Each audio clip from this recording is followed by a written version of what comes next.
Hello, and welcome to our Year 9 Options Evening for 2021. Ordinarily, we would have had a Year 9 assembly this morning for our students, followed by the Options Evening for their parents in the main hall. Obviously, because of the current circumstances, neither of those things are possible, so we've put this presentation together instead, and the good news is that this will remain available to you on the website for the next few weeks in case you need to refer back to it. We wanted to speak to you this evening because we know that this is a really exciting time for our Year 9 students, that they will be looking forward to getting back into school and looking forward to making choices for the courses they want to study in Years 10 and 11. We also know that they're going to need a lot of support to do that, and that there's a big team of people waiting to greet them back into school and support them through this process. My name is Mr. Dalton Bunker, and I'm Deputy Head Teacher in charge of the options process. Later on in this presentation, you'll be hearing from Miss Holden, who the students will know is Head of Year 9. All the staff within my team and Miss Holden's team will be working together with all our other teachers to make sure that students are advised well throughout the entire process and supported whenever they need it. We also have a whole team full of support staff who are ready to work with them, including our careers advisors and sixth form staff who will be available throughout the process and on the Year 9 Parents' Evening in a couple of weeks' time.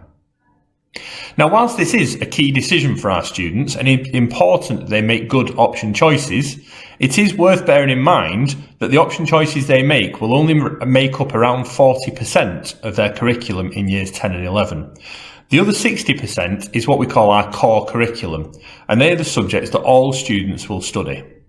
These include English, both language and literature, mathematics and science, but also the non-examined subjects of Core RE and Core PE. Core PE being particularly important at this present time as we're coming back out of lockdown. All students will study these subjects and they will make up the main part of their GCSE results, with the options being the way of personalising them for every student. We are proud to offer our students 4 options, which is more than they get in most schools. It does mean that they have the opportunity to get a broad and balanced curriculum alongside those core subjects and to take a breadth of different subjects which give them different experiences. We know that we offer more subjects than virtually every other school. You can see on the slide there that we offer 20 different subject areas, and within many of those subject areas there are also different courses available to different students. So we're very, very proud of the offer that we give, both for GCSE subjects and Level 2 certificates for all of our students, to make sure that everyone has got something to suit them. The only thing on that slide that students are not allowed to pick both of is the 2 design subjects. Design is one course, and the students, if they want to opt for it, will need to choose either the graphics option or the 3D design option. Of course, students don't have to pick either of those, but if they did want to pick one, it can only be one and not both. Other than that, they have relatively free choice about which of those subjects they want to choose, and there's lots of advice and guidance on all of them. There are many subjects on the slide which they will have studied in Key Stage 3, but lots of new subjects too, which will give them an opportunity to do taster sessions in over the next week or so during their live lessons online. I've mentioned that we have 2 different types of qualification in Key Stage 4. The GCSEs, probably more well known, more common, academic qualifications, usually in traditional school subjects, which are usually assessed through a final examination and ultimately lead to A-levels in Year 12 and Year 13. We also offer a whole range of different Level 2 certificates, things like Cambridge Nationals and BTEC courses that you may have heard of. These are more vocational qualifications, sometimes in more practical subjects, and they are largely assessed through coursework, and they usually lead to either vocational courses in Year 12 and 13, or possibly onto work-based learning or apprenticeships in the future. However, the 2 types of course, GCSEs and Level 2 certificates, are worth exactly the same to students. There is no difference in their value, and it's important that students consider both of these routes, or a combination of both of these routes, as they move through into Key Stage 4. On both the GCSE and Level 2 certificate courses, there is a new grading system in place, which you may have heard about over the last couple of years. The old A-star to G grades that many of our parents, and certainly myself, achieved when we were at school have now been replaced. At GCSE, by the 9 to 1 grades, where 9 is the highest, down to 1, which is the lowest. A grade 1 is roughly equivalent to the old grade G, the lowest pass. A grade 4 is equivalent to a low grade C and is seen as a standard pass. Grade 5 is equivalent to a high grade C and a good pass. Grade 7 is equivalent to the old grade A, and grade 9 is actually above the level of the old A star, the highest grade that you can achieve. In the level 2 courses, the BTECs and Cambridge Nationals that we offer, a pass is equivalent to a grade 4, a merit is equivalent to a grade 5, a distinction is equivalent to a grade 7, and a distinction star is equivalent to the old A star. What's most important is that all students are aiming to achieve the highest grade possible on whichever of the courses they choose. We do insist that all students pick at least one of the English Baccalaureate subjects, or EBAC subjects as they are known. The EBAC subjects that we offer here at Rivington are French, Geography, History and Computer Science, and all students will need to study at least one of those. Some students may have heard of the EBAC, and the EBAC is a package of subjects made up of English, Maths and Science from their core curriculum, plus a humanity, either Geography or History, and a language, in our case French. And if they achieve that package of subjects at grade 5 or above at GCSE, then they are said to have achieved the EBAC. Now, the EBAC isn't a qualification, it's not a certificate, and there's no formal recognition of them doing so. However, we know that there is a government aspiration that in the future, up to 75% of students would work towards the EBAC, and also that we know in future there may be some colleges, universities, even jobs which would look to see whether students had achieved the EBAC as one of their entry requirements. However, we absolutely do not force students down this pathway, and we know that some other schools do insist that students must pick a language or must pick a humanity, and we are not going to do that. For some of our students, that's the right thing to do, and we will support you to do that. For other students, it's not the right thing to do, and we will do what's best for each and every one of our students. We do insist that they must pick one of these, however, either Geography, History, French or Computer Science. And what I would suggest is that you think carefully about picking more than one. These are amongst our more difficult, more academic, more demanding GCSE subjects, and doing, for example, Geography and History is incredibly demanding. We know that Geography and History are both very popular, but we also know just how much hard work that is when you get into year 11 and there's an awful lot of writing and an awful lot of study to do both of those GCSEs. So the vast majority of students would choose one or the other.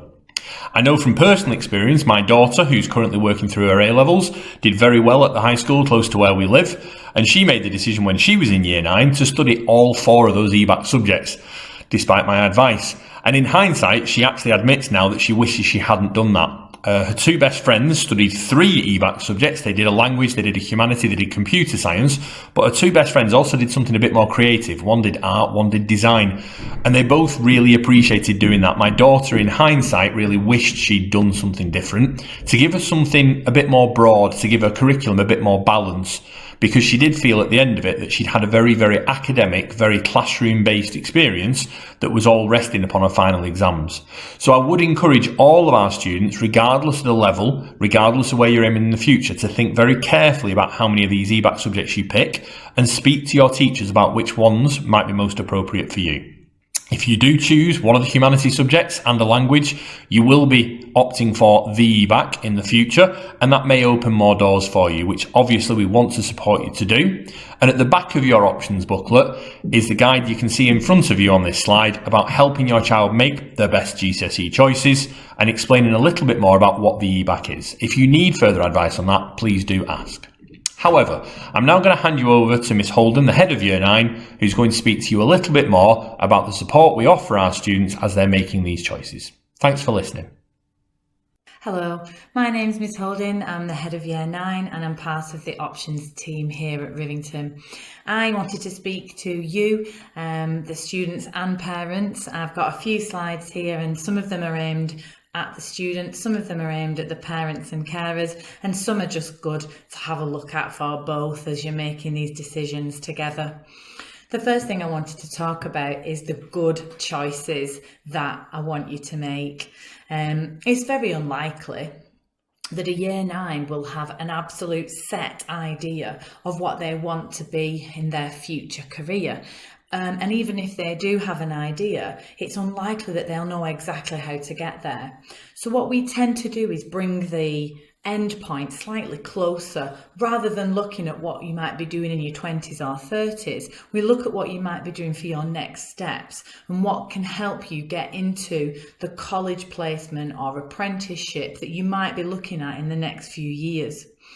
To that end, we're asking your good decision making to be about the subjects that you know you are the best at, not maybe the ones where you've struggled and you're below target. So have a look at your report and try to make some decisions based on that.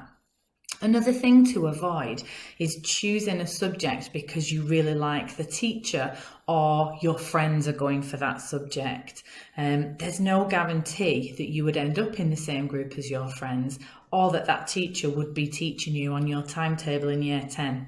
And anyway, we spent a lot of time over the last few years talking about being an individual and independent, and it'd be really important for me that you make the decisions based on what's best for you and not the other people around you. The thing I wanted to talk about next is what you do with these key decisions. As Mr. Bunker will have just told you, we have a very broad options process, unlike most other schools actually. And we have said this year that there's less limitations on you, but there are some key decisions. Have a look at the form in the video and have a look whether it's going to be history or geography from that box. And if you're thinking about design, there is only the two options in that. You can't do both of them. So just make sure you have a good look around those key decisions and make sure you've spoke to those teachers in that department if that's something that you're interested in.